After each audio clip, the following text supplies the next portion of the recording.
thank you all for joining and listening, and hopefully asking questions at the end. I represent a number of other people who were key in getting together a set of guidelines regarding sepsis in pregnancy. So I can see the other co-authors there, and part of this work has been published in the Australian New Zealand Journal of Obstetrics and Gynecology. Dr. Lucy Boyer was going to be with us as well, but unfortunately has had an obstetric issue she needed to attend to. So it will just be me presenting today. So next slide, there we go. So the point of writing guidelines or going on down this path was to really write as much as we could evidence-based guidelines for the investigation and the care of women with sepsis, both in pregnancy and postpartum. Physiologically, they are a different population, and there are very many different considerations as a result of these changes in their care. We wanted a single document that would allow people a one-stop shop for the investigation and management, so therefore required a multidisciplinary approach to coming up with some guidelines for this. And this all came about due to the rate of maternal mortality. It certainly had increased 0.6 to 0.8 per 100,000 deliveries rather than decreasing as most other things had. And although that doesn't seem like much, certainly that is not an insignificant number of women's lives. And also importantly, we thought that this would have applicability to our neighbours nearby, where the Southern Pacific, where the maternal mortality is much, much higher. Sepsis accounts for about 10 to 15% of all maternal deaths, and in the last triennium, it accounted for 11.4% of all maternal deaths. And really, we thought it ideal to have a unified diagnosis which would facilitate research in the area, as there has been a paucity.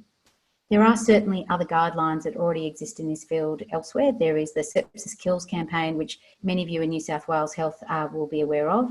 There's also the NICE guidelines in the UK that are practice-based for people working in the UK, and also surviving sepsis in the US. The recommendations were made by a multidisciplinary team. So there was an obstetric component, physicians, microbiologists, anaesthetists, and an intensive care consultant. And the aim was that it be inclusive of both Australia and New Zealand in their representation, which they were. All the current literature was reviewed, and the guidelines and the evidence used for the guidelines was graded using the grade system. And financial support was from SOMANZ, therefore no pharmacological or pharma input. The definition of sepsis has changed somewhat over time, but currently is that sepsis is a life-threatening organ dysfunction, which is caused by a deregulated host response to the infection, and early detection and management are pivotal to ensure best outcomes for the mother and the baby. And septic shock is where a subset of sepsis where there is profound circulatory, cellular and metabolic abnormalities which substantially increase the mortality. And this is the group that are obviously looking to reduce. What we used in order to define sepsis was as a result of the Sepsis 3 analysis that was done in late 2016. Using the SOFA score, or the sequential organ failure assessment score. And that had been shown to be useful in identifying patients who were suspected of having infection and were likely to need intensive care or to subsequently have a higher mortality. There were very many scoring parameters included for the use of those, including laboratory results, which aren't always easy to obtain in a timely fashion. And as a result, the quick SOFA score was used as a bedside tool to identify patients using clinical information only. And that was all undertaken with the Sepsis 3 campaign in a large population cohort. As a result of the guidelines, we have come up with a flow sheet, which was in the publication. But I think the key thing with the flow chart that's important is always to use maternity-based observation charts as the cutoffs for various physiological parameters, including systolic blood pressure, diastolic blood pressure, pregnancy appropriate. The flowchart is meant to demonstrate to people what is an action, what are the next steps to perform, and then green boxes are for comments. But I suppose the important thing really is to recognise sepsis. And that is one of the main problems that certainly occurs in obstetric medicine, is being able to recognise a woman who's septic, as that's not always as easy as it should be.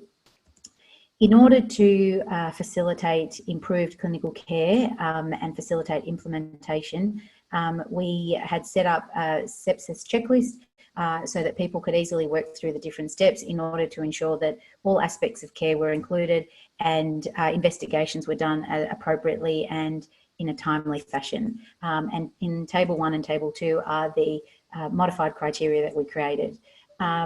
But going forward, in terms of defining sepsis, the data that is available, very little of it is based on the obstetric population.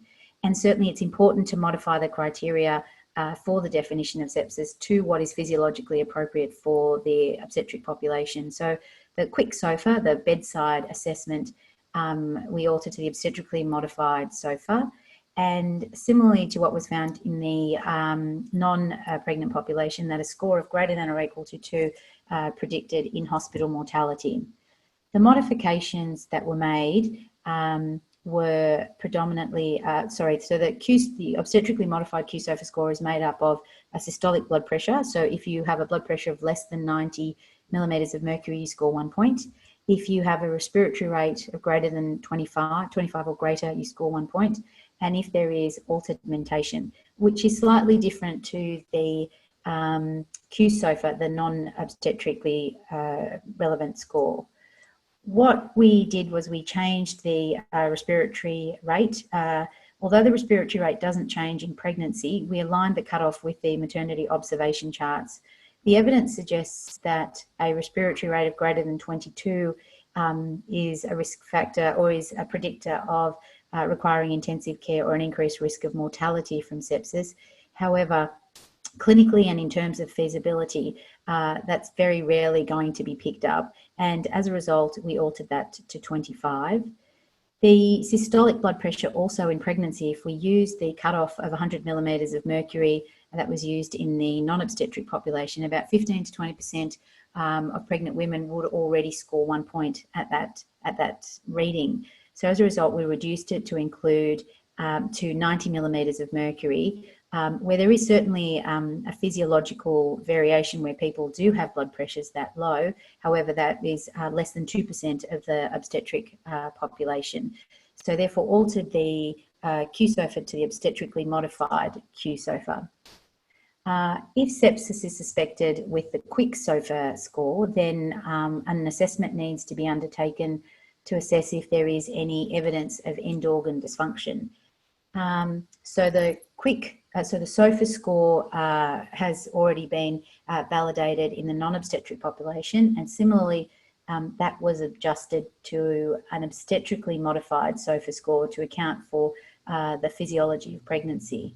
And similarly, it was found that a score of greater than or equal to would allow for a clear diagnosis of sepsis in terms of those patients that were associated with a mortality of greater than 10%.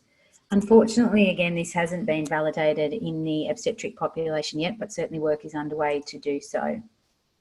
So the changes that were made were as follows. The normal SOFA score goes to a scoring system of 0, 1, 2, 3, and 4. But the changes were that if greater than or equal to 2 is significant, then categories 3 and 4 weren't going to substantially add to the identification of more patients. It certainly may have a role in research and grading the degree of sepsis, but wasn't going to help in terms of clinical prediction. We adjusted the serum creatinine. The creatinines that had been defined before were not relevant to pregnancy. So as a result, 0 was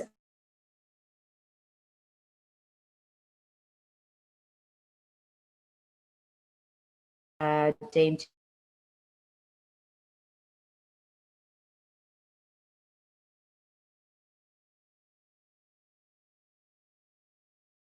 cutoff of less than, and one was allocated to none of urine creatinine clearance, would probably be in the order of about 20%, which we thought to be quite clinically significant renal impairment.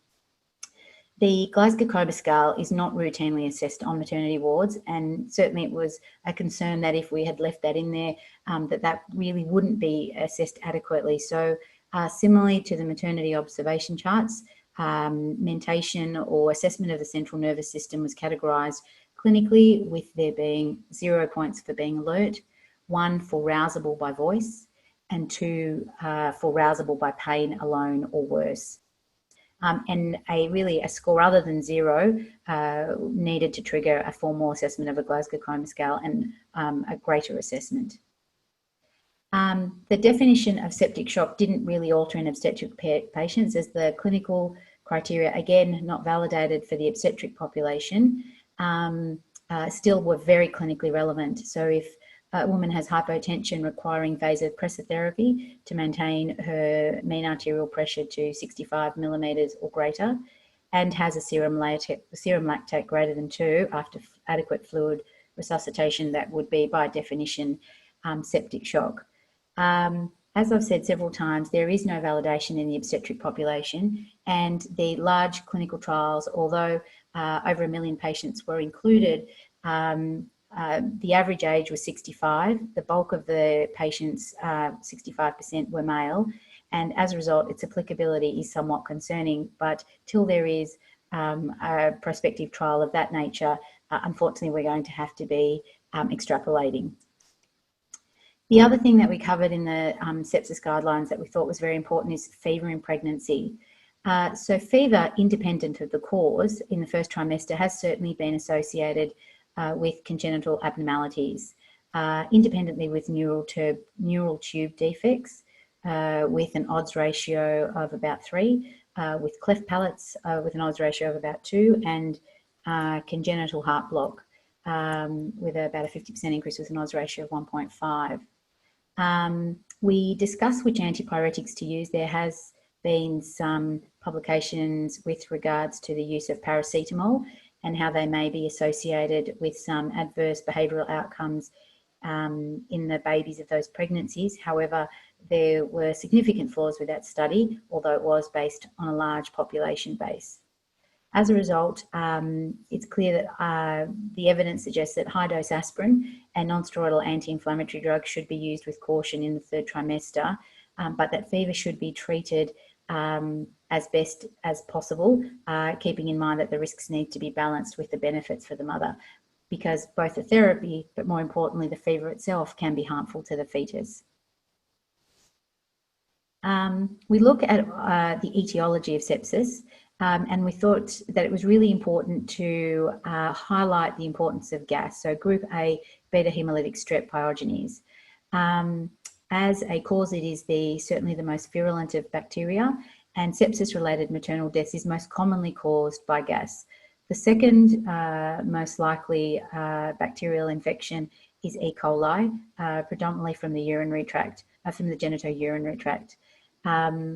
In the guidelines, we do go through each of the individual causes and discuss some key findings, but it was really important to emphasise gas, as certainly it accounts for about 40% of the deaths from sepsis.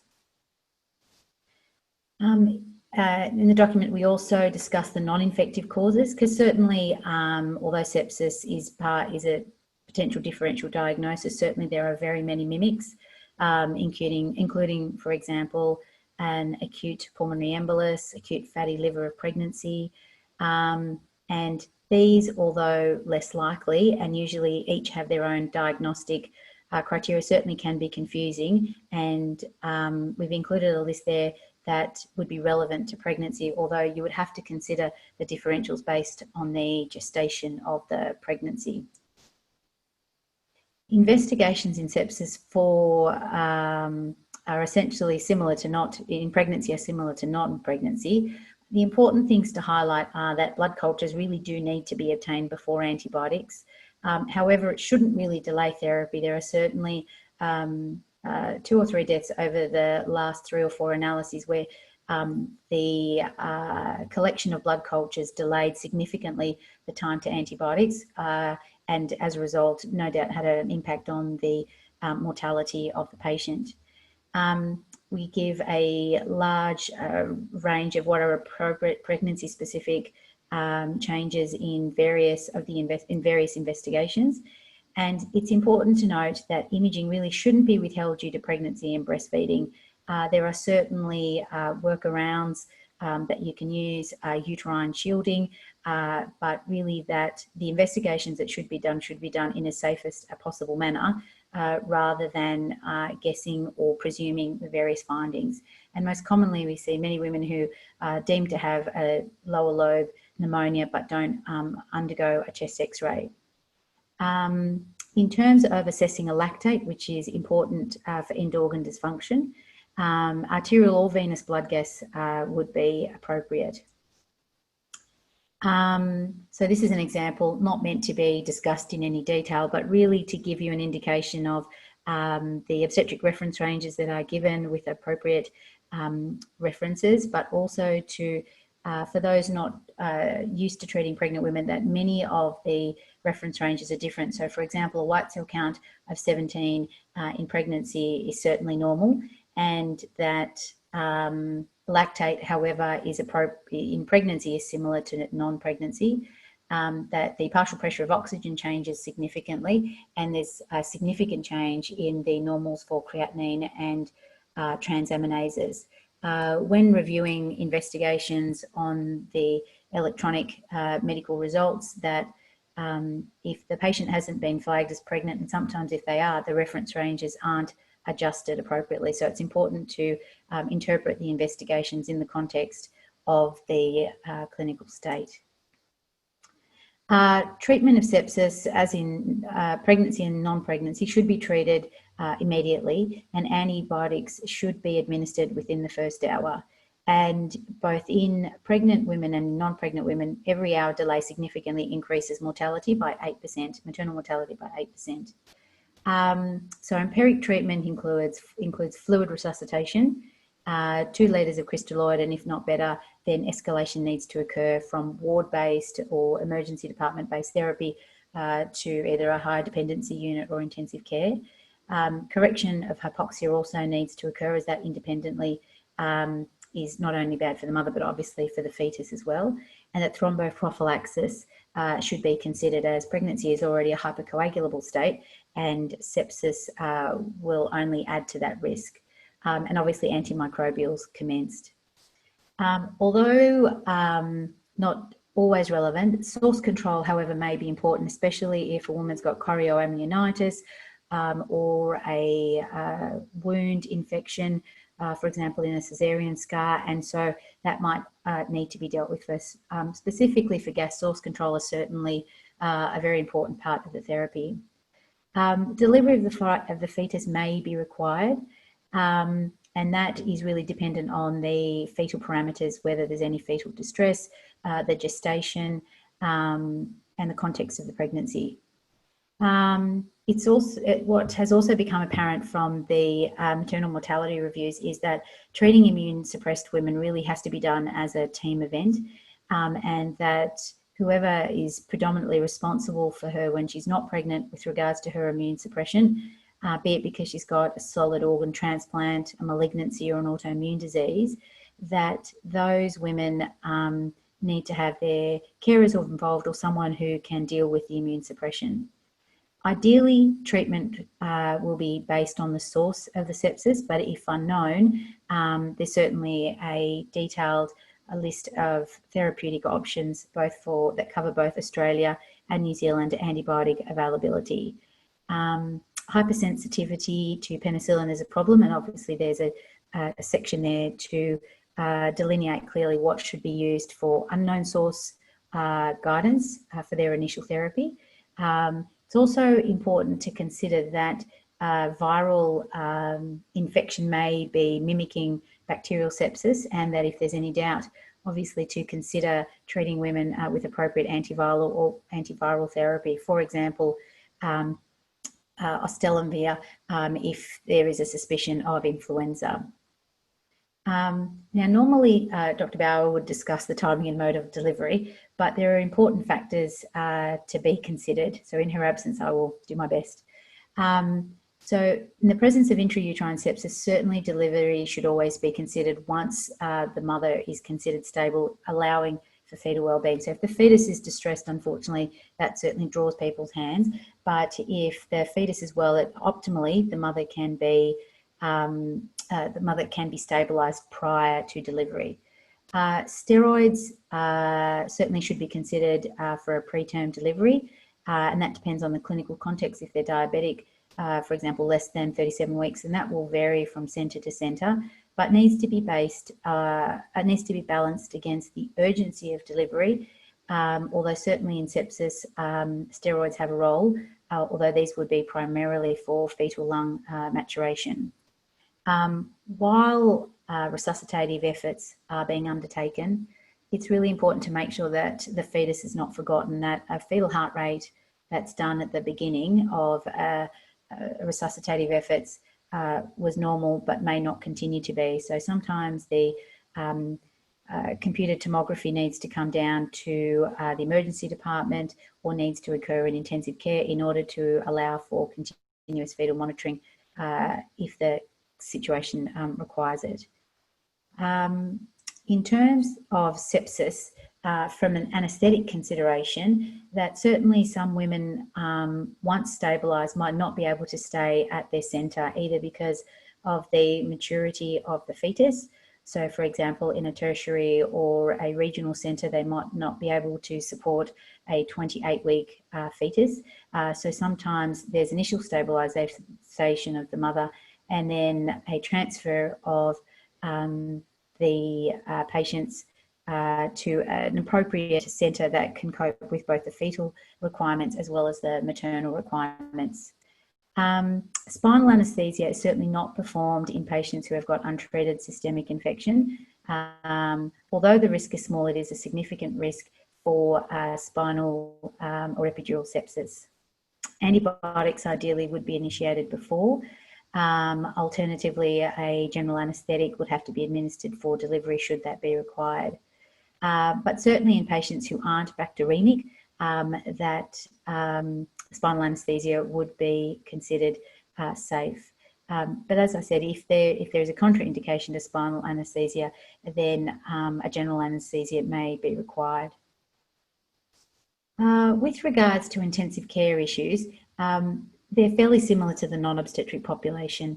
I think it is important to have a low threshold for referral to intensive care, either for advice, as many of these women are on an obstetric ward where there is not a lot of junior medical officer support or even senior medical officer support, occasionally, as most of time is taken up in theatres.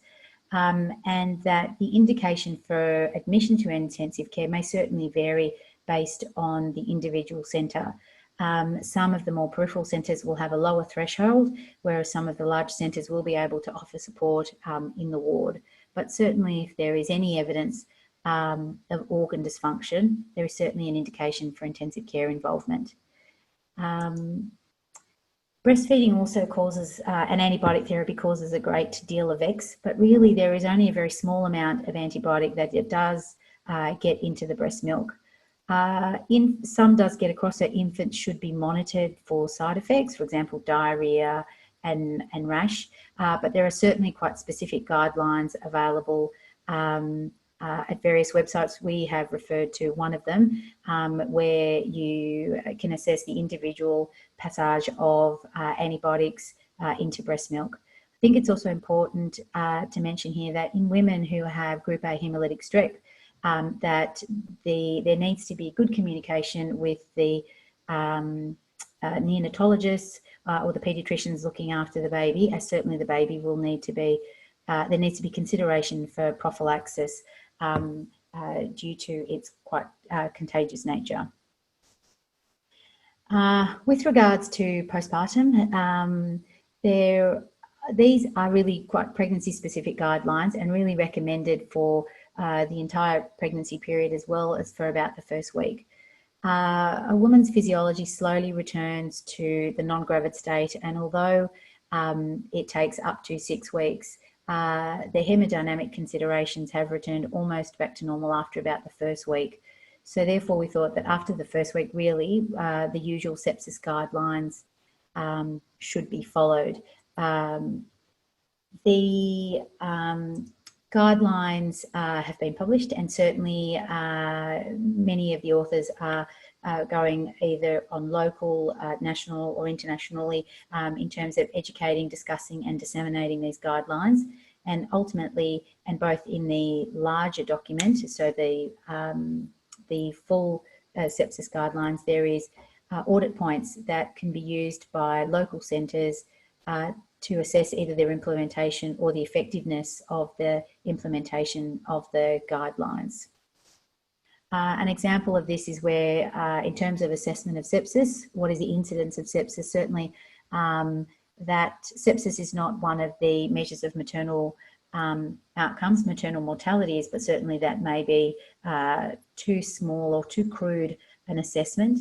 In pregnancy, what proportion of women is the centre administering antipyretics to? And in terms of keeping some sort of log of the etiology of sepsis, so certainly it will vary from centre to centre, but certainly it's important in terms of gas infections where there might be dissemination either by staff or by staff predominantly, actually. And in terms of investigations in sepsis, how adequately is the centre that is being assessed assessing sepsis properly, including, for example, what proportion of women are having blood cultures taken? I would like to thank you all for listening, and also thank you to all my co-collaborators in terms of writing up these guidelines and the work that was involved in getting them together. Thank you.